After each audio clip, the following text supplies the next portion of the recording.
to do our segment for Women with Drive on checking oil. Your engine's life depends heavily on motor oil. In order for your engine to run smoothly and efficiently, these parts need to be lubricated.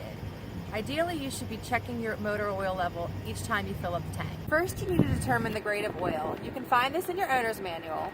And additionally, you'll want a funnel, some extra quarts of oil in case you do need it, and some clean rags that you can use, and they are going to get dirty. The first step to checking your engine oil level is to open the hood and locate your engine oil level dipstick. It's usually adjacent to the engine and is usually a brightly colored. First thing you want to do is you want to pull that dipstick so you can check your oil level. We're going to pull it out completely, but we're going to wipe it clean first. Then we're going to reinsert it into the oil dipstick tube and check the reading.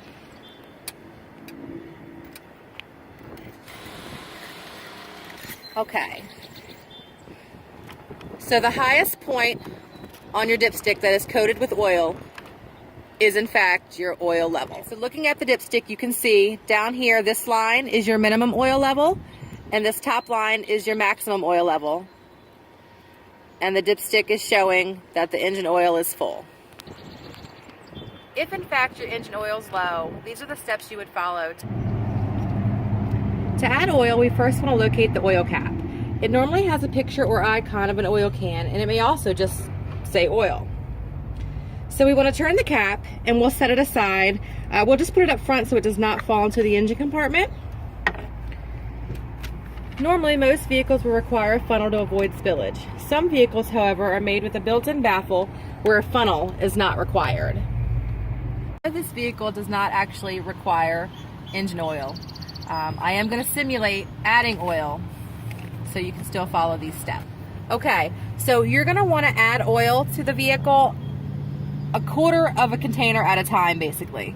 You don't want to pour the whole thing in there because having an engine overfilled with oil is just as bad as having a quarter of a container of oil that you add. You want to recheck the dipstick every time. So you're first going to wipe it clean like we did in the steps earlier. And then you're going to stick it back in the tube.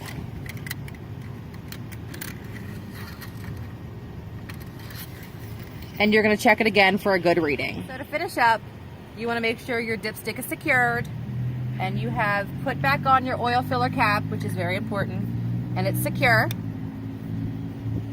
and you're all set. For more information, check out my blog at shoptireworld.com/women.